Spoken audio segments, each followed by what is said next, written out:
I've often thought if I could have the courage to be a martyr, as Peter Tarot did so many years ago in Rabaul under the Japanese. I think the time it would take us to come to be a martyr would be a longish time, in the sense that it would not be put on us immediately and quickly. There would be a situation develop in which we would have to think about and pray about our faith and how we wanted to live or how we wanted to die. You're with Mission Alive. This is Roger from MSC Mission Office, and I continue some discussion about Blessed Peter Tarot from Papua New Guinea.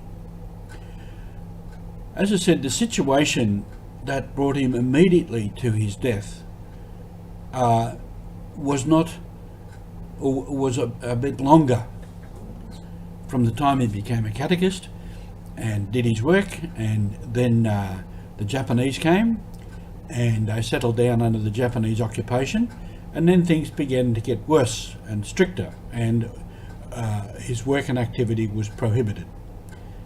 So in that time he was obviously thinking about and praying about who he was, and what he wanted to do and what God wanted him to do, and came to the point of saying, I cannot agree with the Japanese. I will not agree with the Japanese.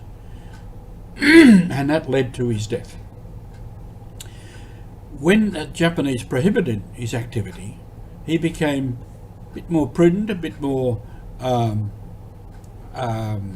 quieter, or hid what he was doing. And near his house, he and some of his family dug a cave in the mountain, and there were three rooms to that. And in there he would conduct services for smaller groups.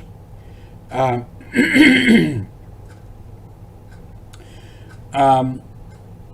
that underground shelter near his village, he would bring people together for prayer, quietly in smaller groups, and the administration of the sacraments, witnessing to marriages and the baptisms that he could do, distributing communion.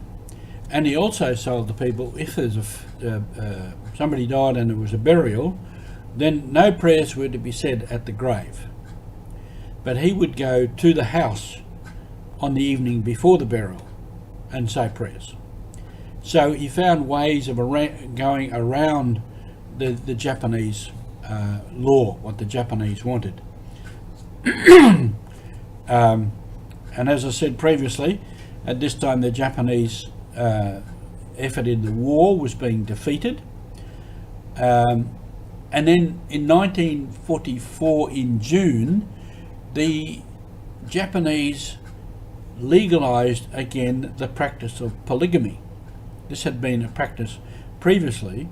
The missionaries had indicated to people to stop doing this, and they had.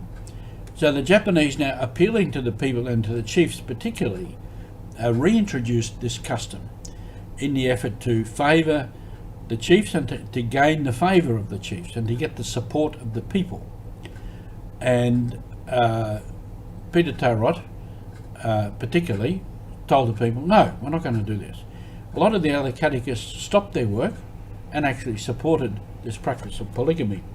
And there was a particular incident where a chief named Matapa took another man's wife as his wife, as a second wife.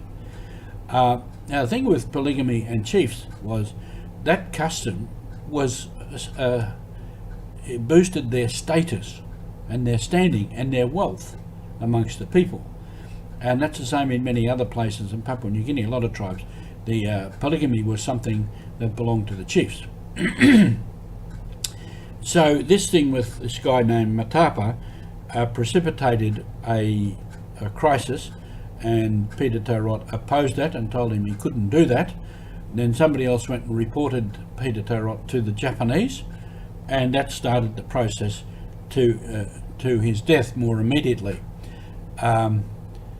So it took time for Peter Tarrott, as he continued his work, to come to the point to say, what's going on here I cannot and will not support, and whatever the consequences, so be it. And he said to people, if that leads to my death, then I'll die.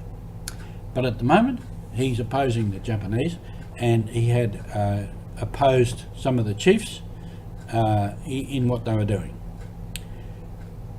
He was a man on mission, and he continued his mission. Thank you for being with us. I'll finish this story at another time.